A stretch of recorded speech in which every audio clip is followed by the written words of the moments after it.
एक रोज मैं किसी काम से लाहौर गया हुआ था।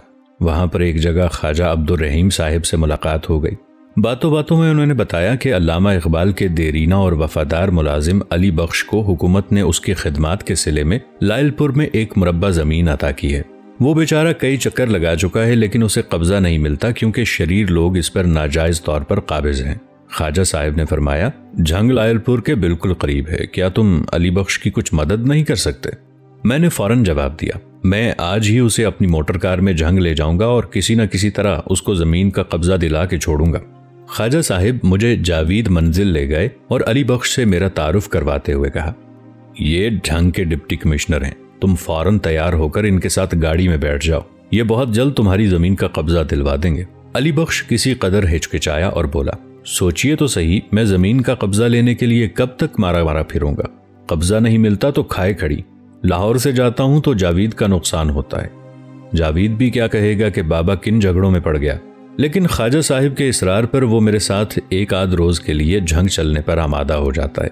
जब वो मेरे साथ कार में बैठ जाता है तो गालिबन उसके दिल में सबसे बड़ा वहम यह है कि शायद अब मैं भी बहुत से दूसरे लोगों की तरह अल्लामा इकबाल की बातें पूछ पूछ कर उसका सर खपाऊंगा। लेकिन मैंने भी अज़्म कर रखा है कि मैं खुद अली बख्श से हजरत अल्लामा के बारे में कोई सवाल नहीं करूंगा। अगर वाकई वो अली बख्श की जिंदगी का एक जज्व हैं तो ये जौहर खुद ब खुद इश्क और मुश्क की तरह जाहिर हो के ही रहेगा। मेरी तवक्को पूरी होती है और थोड़ी सी परेशान कुन खामोशी के बाद अली बख्श मुझे यूं घूरने लगता है कि ये अजीब शख्स है जो डॉक्टर साहिब की कोई बात नहीं करता। आखिर उससे रहा न गया और एक सिनेमा के सामने भीड़ भाड़ देखकर वो बुड़बुड़ाने लगा, मस्जिदों के सामने तो कभी ऐसा रश नजर नहीं आता। डॉक्टर साहिब भी यही कहा करते थे। एक जगह मैं पान खरीदने के लिए रुकता हूं तो अली बख्श बेसाख्ता कह उठता है, डॉक्टर साहिब को पान पसंद नहीं थे। फिर शायद मेरी दिलजोई के लिए वो मुस्कुरा कर कहता है, हाँ हुक्का खूब पीते थे, अपना अपना शौक है, पान का हो या हुक्के का। शेखुपुरा से गुजरते हुए अली बख्श को याद आ जाता है कि डॉक्टर साहिब एक बार यहाँ भी आए थे। यहाँ पर एक मुसलमान तहसीलदार थे जो डॉक्टर साहिब के पक्के मुरीद थे। उन्होंने दावत दी थी। डॉक्टर साहिब को पुलाव और सीख कबाब बहुत पसंद थे। आमों का भी बड़ा शौक था। वफात से कोई 6 बरस पहले जब उनका गला पहली बार बैठा तो खाना पीना बहुत कम हो गया।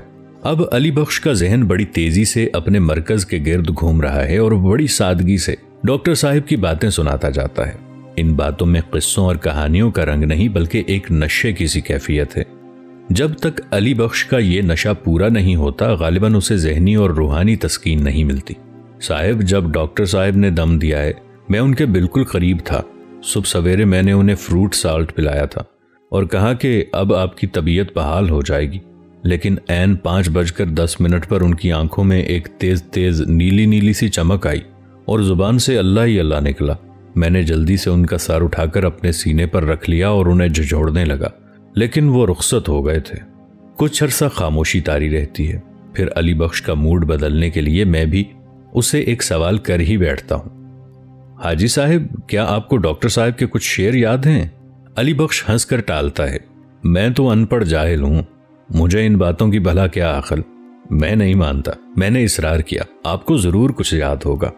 कभी यह हकीकत मुंतजर वाला कुछ कुछ याद है। डॉक्टर साहब इसको खुद भी बहुत गुनगुनाया करते थे। डॉक्टर साहब आमतौर पर मुझे अपने कमरे के बिल्कुल नजदीक सुनाया करते थे। रात को 2-2:30 बजे दबे पांव उठते थे और वजू करके जाए नमाज पर जा बैठते थे। नमाज पढ़कर वो देर तक सजदे में पड़े रहते थे। फारिग होकर बिस्तर पर आ लेटते थे। मैं हुक्का ताज़ा करके ला रखता था। कभी 1 कभी 2 कश लगाते थे, कभी आंख लग जाती थी। बस सुबह तक इसी तरह करवटें बदलते रहते थे।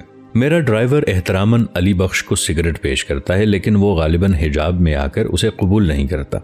डॉक्टर साहब में एक अजीब बात थी। कभी कभी रात को सोते सोते उन्हें एक झटका सा लगता था और वो मुझे आवाज देते थे। उन्होंने मुझे हिदायत कर रखी थी कि ऐसे मौके पर मैं फौरन उनकी गर्दन की पिछली रगों और पट्ठों को जोर जोर से दबाया करूं। थोड़ी देर के बाद वो कहते बस, और मैं दबाना छोड़ देता था। इसी वजह से वो मुझे अपने नजदीक सुलाया करते थे। हर चंद मेरा दिल चाहता है कि मैं अली बख्श से इस वारदात के मुतालिक कुछ मजीद इस्तफसार करूं, लेकिन मैं उसके जहनी रब्त को तोड़ने से डरता हूं। डॉक्टर साहब बड़े दरवेश आदमी थे। घर के खर्च का हिसाब किताब मेरे पास रहता था। मैं भी बड़ी किफायत से काम लेता था। उनका पैसा जाया करने से मुझे बड़ी तकलीफ होती थी। अक्सर औकात रेल के सफर के दौरान मैं कई कई स्टेशन भूखा रहता था क्योंकि वहां रोटी महंगी मिलती थी, लेकिन डॉक्टर साहब नाराज हो जाते थे। कहा करते थे, अली बख्श, इंसान को हमेशा वक्त की जरूरत के मुताबिक चलना चाहिए, खामखा ऐसे ही भूखे ना रहा करो। अब इसी मुरब्बे के टुनटने को देख लीजिए। लायलपुर के डिप्टी कमिश्नर साहब, माल अफसर साहब और सारा अमला मेरी बड़ी आवभगत करते हैं। बड़े अखलाक से मुझे अपने बराबर कुर्सी पर बिठाते हैं। एक रोज बाजार में एक पुलिस इंस्पेक्टर ने मुझे पहचान लिया और मुझे गले लगाकर देर तक रोता रहा। ये सारी इज्जत डॉक्टर साहब की बरकत से है। मुरब्बे की भागदौड़ में मेरे सर कुछ कर्जा भी चढ़ गया है, लेकिन मैं इस काम के लिए बार बार लाहौर कैसे छोड़ूं? जावेद का नुकसान होता है। सुना है अप्रैल में जावेद चंद महीनों के लिए विलायत से लाहौर आएगा। जब वो छोटा सा था हर वक्त मेरे साथ साथ रहता था। अल्लाह के करम से अब बड़ा होशियार हो गया है। जब उसकी वालिदा का इंतकाल हुआ तो वो और मुनीरा बीबी बहुत कम उम्र थे। डॉक्टर साहब ने नर्स के लिए इश्तिहार दिया। बेशुमार जवाब आए। एक बीबी ने तो ये लिख दिया कि वो डॉक्टर साहब के साथ शादी करने के लिए भी तैयार है। डॉक्टर साहब किसी कदर परेशान हुए और कहने लगे, अली बख्श, देखो तो सही इस खातून ने क्या लिखा है। मैं बुढ़ा आदमी हूं, अब शादी क्या करूंगा। लेकिन फिर अलीगढ़ से एक जर्मन लेडी आ गई। अली बख्श का तखय्युल बड़ी तेज रफ्तारी से माजी के धुंधलकों में परवाज कर रहा है। जिंदगी के हर मोड़ पर उसे अपने डॉक्टर साहब या जावेद या मुनीजा बीबी की कोई ना कोई खुशगवार याद आती रहती है। जंग पहुंचकर मैं उसे एक रात अपने यहाँ रखता हूँ। दूसरी सुबह अपने एक निहायत काबिल और फर्शनास मजिस्ट्रेट कप्तान महाबत खान के सपुर्द कर देता हूँ।